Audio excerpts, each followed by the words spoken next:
তো গল্পের শুরুতে আমরা দুজন সায়েন্টিস্টকে দেখি, যারা ছিল দুজন হাজবেন্ড ওয়াইফ। স্বামীর নাম ক্লাইভ আর স্ত্রীর নাম এলসা। এরা দুজন জেনেটিক সায়েন্টিস্ট, মানে এমন সায়েন্টিস্ট যারা দুটো প্রাণীর ডিএনএ মিক্স করে একটা নতুন প্রাণী বানায়, যারা দেখতে একদম অন্যরকম হয়। এরা একটা ওষুধ তৈরি করা কোম্পানির হয়ে কাজ করত। তাদের বানানো সেই নতুন নতুন প্রাণীদের ডিএনএ থেকে মারাত্মক সব রোগের ওষুধ তৈরি করা হতো। তো এরা এখন এমন একটা জানোয়ার বানিয়েছে যেটা দেখতে একদম অন্যরকম ছিল, আর এ হলো পুরুষ লিঙ্গের। এর আগে এরা ঠিক একই রকম একটা প্রাণী বানিয়েছিল, যেটি ছিল স্ত্রীলিঙ্গ। এখন এরা এই দুজনকে একসাথে রেখে দেয়। দেখা যায় তারা দুজন খুব ভালোবাসার সাথে মিলছে, মানে তারা একে অন্যকে পছন্দ করছে। এর মানে এদের এক্সপেরিমেন্ট সফল হয়েছে। এখন এরা খুব খুশির সাথে দৌড়ে দৌড়ে নিজের বসের কাছে যায় আর বলে, আমরা অনেকগুলো প্রাণীর ডিএনএ মিক্স করে এই প্রাণী বানিয়েছি, আর এখন এদের ডিএনএ থেকে আমরা অনেক রকম রোগের ওষুধ বানাতে পারবো। সাথে তারা এটাও বলে যে আমরা এখন মানুষের আর প্রাণীর ডিএনএ মিক্স করে কোনো একটা নতুন ধরনের প্রাণী বানাতে পারি, আর তার থেকে আমরা আরো অনেক মারাত্মক সব রোগের ওষুধ বানাতে পারবো। শুনে তাদের বস বলে, এখনো পর্যন্ত তোমরা যে জানোয়ারগুলো বানিয়েছো তার জন্য কোম্পানি তোমাদের উপর খুব খুশি, তবে এই মুহূর্তে এই মানুষ আর প্রাণীর ডিএনএ মিক্স করে নতুন যে প্রাণী বানানোর এক্সপেরিমেন্ট তোমরা করতে চাইছো তাতে এখন কোম্পানি রাজি হবে না। তাছাড়া অলরেডি তোমরা অনেক প্রাণী বানিয়ে ফেলেছো। এখন কোম্পানি তাদের ডিএনএ থেকে ওষুধ তৈরির কাজে মন দিতে চায়, আর নতুন সব জানোয়ার বানানোর এক্সপেরিমেন্ট এখন বন্ধ রাখবে। এখন এই দুই সায়েন্টিস্ট বলে, যদি আমরা আমাদের এই প্রজেক্টের উপর কাজ না করি তাহলে এটা অন্য কোনো কোম্পানি স্টার্ট করে দেবে। শুনে বস বলে, হ্যাঁ আমরা ওটা করব না নয়, করব, তবে এখন আমরা ওষুধ বানিয়ে মার্কেটে লঞ্চ করব, তারপর তোমাদের প্রজেক্টের উপর কাজ করব। এখন এদের দুজনের মন ভেঙে যায়, তবে তারা চায় এই কাজ এখনই শুরু করতে, তাই তারা সিক্রেটলি তাদের এই প্রজেক্টের উপর কাজ করার সিদ্ধান্ত নেয়। এখন সবার প্রথম তাদের একটা মানুষের ডিএনএ দরকার এই প্রজেক্টের জন্য, তাই এলসা কোনো এক মানুষের ডিএনএ ক্লাইভকে দেয়। ক্লাইভ জিজ্ঞাসা করে, এটা কার ডিএনএ? এলসা বলে, এটা কোনো অজানা ব্যক্তির ডিএনএ। এরপর তারা দুজন তাদের প্রজেক্টের উপর কাজ শুরু করে দেয়। তারা এই নতুন বানানো অ্যানিমেলের ডিএনএ আর মানুষের ডিএনএ মিক্স করে কাজ চালায়। এখন এরা খুব হার্ড ওয়ার্ক করে, অনেক চেষ্টার পরেও তাদের এক্সপেরিমেন্ট সফল হয় না। অনেকগুলো দিন কেটে যায় কিন্তু কোনো লাভ হয় না। তাই একদিন এলসা অন্য এক মানুষের ডিএনএ নিয়ে আসে আর ক্লাইভকে বলে, এটা খুব পাওয়ারফুল ডিএনএ, সব থেকে বেস্ট, আর এবার আমরা সাকসেস হবই। এখন তারা আবার এক্সপেরিমেন্ট শুরু করে দেয়। তারা খুব পরিশ্রম করে বেশ অনেক দিন ধরে। এরপর একদিন দেখা যায় তাদের এক্সপেরিমেন্ট সব ভালো হচ্ছে, মানে মানুষের আর এই জানোয়ারদের ডিএনএ মিক্স হচ্ছে।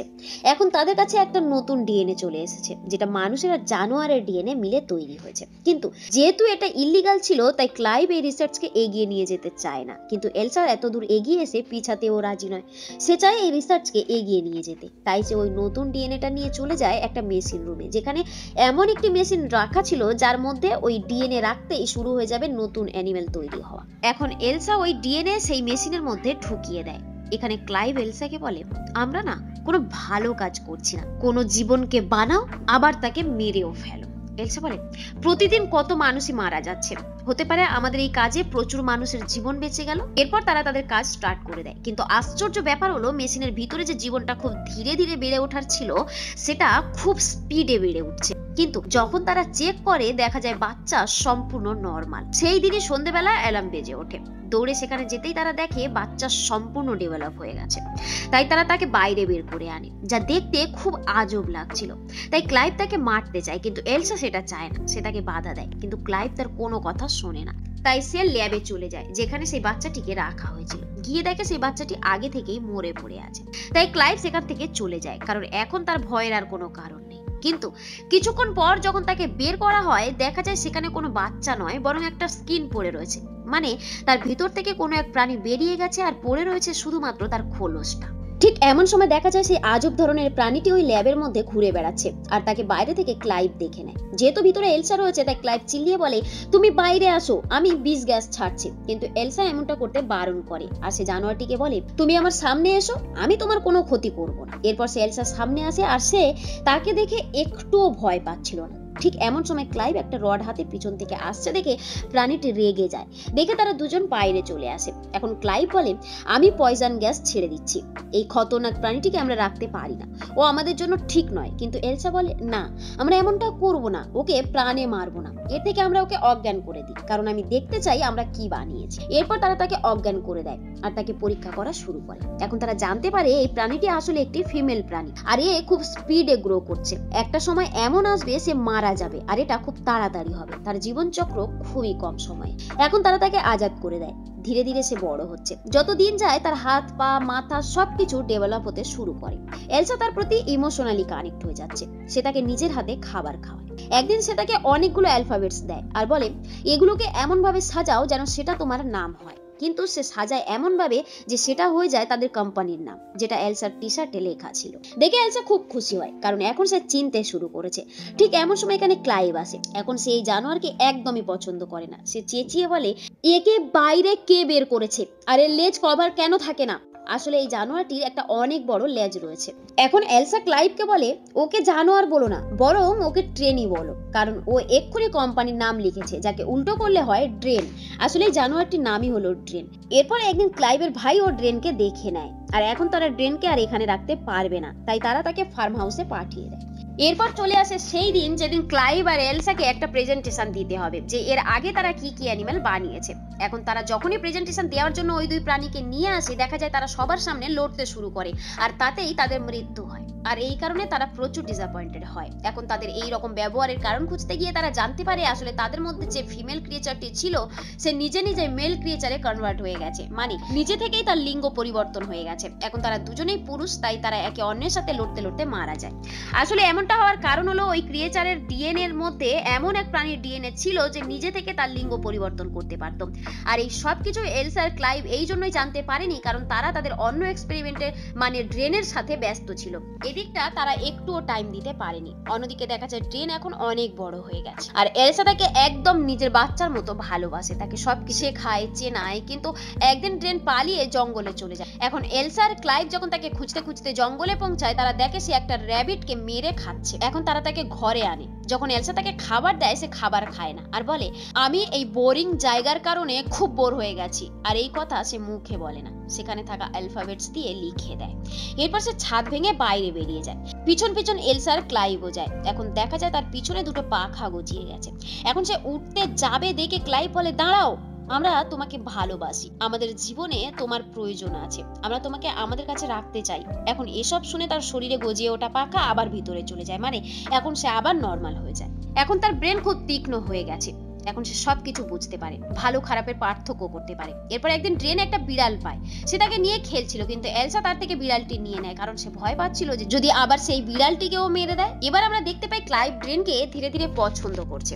এখন সে তার সাথে অনেক সময় কাটায়। এরই মধ্যে সে জানতে পারে ড্রেনের শরীরে যে মানুষের ডিএনএ দেওয়া হয়েছিল তা অন্য আর কারো নয়, তা ছিল এলসার নিজের।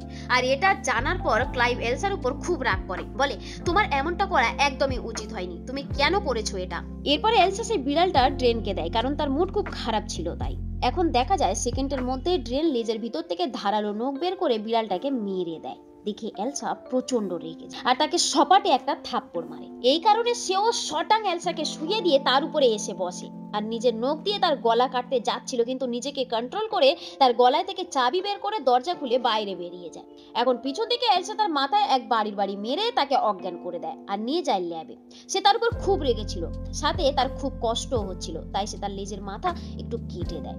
এরপর দেখা যায় এলসা সেই প্রোটিন বানিয়ে ফেলেছে যেটা তার কোম্পানি তাকে বানানোর গুরু দায়িত্ব দিয়েছিল। এরপর দেখা যায় ক্লাইভ সেই ফার্ম হাউসে এসেছে যেখানে ড্রেন থাকে। সে তাকে আওয়াজ দেয়, কিন্তু কোথাও ড্রেনকে দেখতে পায় না। কিছুক্ষণ পর সে ঠিক তার পিছনে এসে দাঁড়ায় আর ক্লাইভকে বলে আমি তোমাকে পছন্দ করি।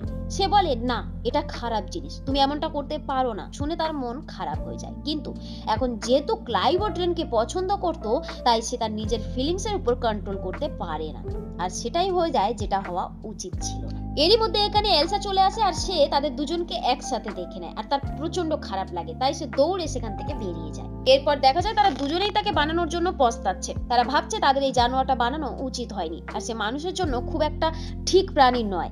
এখন এলসা ক্লাইভকে বলে যে প্রোটিন আমাদের বানানোর ছিল তা আমি বানিয়ে নিয়েছি, আর তার ড্রেনের মধ্যে রয়েছে প্রচুর পরিমাণে। এরপর তারা ডিসাইড করে তারা তাকে মানে ড্রেনকে মেরে ফেলবে। তাদের খুব খারাপ লাগলেও কষ্ট হলেও এটা তাদের করতেই হবে। এরপর তারা তার কাছে যায়, কিন্তু গিয়ে দেখে ড্রেনের অবস্থা অলরেডি খারাপ, সে এমনিতেই মরতে বসেছে আর দেখতে দেখতেই সে মারা যায়। এরপর তারা বাইরে তাকে মাটি চাপা দিয়ে দেয়। এরই মধ্যে এখানে ক্লাইভের ভাই আসে। আসলে সেও এদের সাথে ওই একই কোম্পানিতে জব করে, আর এখন তার সাথে ওই কোম্পানির ম্যানেজারও রয়েছে। তিনি বলেন আমি জানতে পেরেছি তোমরা একটা প্রাণী বানিয়েছো, আর যে প্রোটিন তোমরা আমাদের দিয়েছো তার মধ্যে মানুষের ডিএনএও রয়েছে। আর আমি এখন ওই প্রাণীটিকে দেখতে চাই। কিন্তু এরা বলে সে তো মারা গেছে, আর আমরা তাকে এখন মাটিও দিয়ে দিয়েছি। ঠিক এমন সময় সেখানে খুব ভয়ঙ্কর এক আওয়াজ আসে, আর সেটা সেই দিক থেকে আসছিল যেদিকে তারা ড্রেনকে মাটি দিয়েছিল। এখন সেখানে গিয়ে দেখে মাটির তলায় ড্রেন নেই। এরপর তারা দেখতে পায় সে এখন ছাদের উপর দাঁড়িয়ে রয়েছে।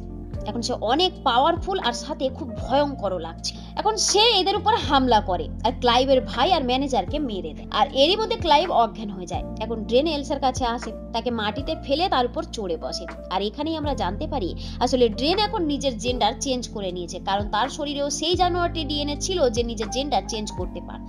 এখন যেহেতু ড্রেন পুরুষ হয়ে গেছে তাই সে এলসার কাছে এসেছে। কিন্তু এরই মধ্যে ক্লাইভের জ্ঞান ফিরে আসে। সে একটা বড় লাঠি ড্রেনের শরীরের মধ্যে ঢুকিয়ে দেয়, আর এতে সে আহত হয় আর এলসাকে ছেড়ে দেয়। এখন সে সেই লাঠিটা বের করে ক্লাইভের উপরে অ্যাটাক করে দেয়। দেখে এলসা একটা বড় পাথরের বাড়ি তাকে মারে, আর সে পরপর মারতে থাকে। এরপর আবার সে থমকে দাঁড়িয়ে যায় আর ভাবি আমি নিজের হাতে একে বানিয়েছি, আবার নিজের হাতেই তাকে মারছি। তাছাড়া এর শরীরে আমার নিজের ডিএনএ তো রয়েছে। আর এরই সুযোগ নিয়ে ড্রেন তার লেজের ভিতর থাকা সেই ধারালো নখ দিয়ে ক্লাইভকে মেরে দেয়। দেখে এলসা পাথরের বাড়ি তার উপর মারে, আর এখন ফাইনালি তার মৃত্যু হয়। এরপর আমরা দেখি এলসা আর তার বস বসে রয়েছে। এখন আমরা জানতে পারি এলসার বাচ্চা হবে, আর এই বাচ্চা ক্লাইভের নয়, এ ছিল ড্রেনের, কারণ সে নিজের জেন্ডার চেঞ্জ করে নিয়েছিল। এখন কোম্পানির বস এলসাকে বলে তোমরা যে ডিএনএ আমাদের দিয়েছো তাতে কোম্পানির অনেক বেনিফিটস হয়েছে, তাই কোম্পানি খুব খুশি। তাই কোম্পানি এখন এই রিসার্চকে এগিয়ে নিয়ে যেতে চায়, আর তা সম্ভব তোমার গর্ভের সন্তানের দ্বারাই। এখন যেহেতু এলসা একজন জেনেটিক বৈজ্ঞানিক, তাই সে না চাইতেও এই রিসার্চকে এগিয়ে নিয়ে যেতে চায়। আর কোম্পানি তাকে তার স্যাক্রিফাইসের জন্য অনেক অ্যামাউন্টও দেয়। কিন্তু এলসা মন থেকে তার গর্ভের সন্তানকে নিয়ে এমন রিসার্চ করতে চায় না, কিন্তু বাধ্য হয়ে সে তাতে রাজি হয়। আর এরই সাথে এই সুন্দর গল্পটি সমাপ্ত হয়। তো ভিডিও ভালো না লেগে থাকলে ডিসলাইক, আর ভালো লেগে থাকলে লাইক সাবস্ক্রাইব করে পাশে থাকবেন। ধন্যবাদ।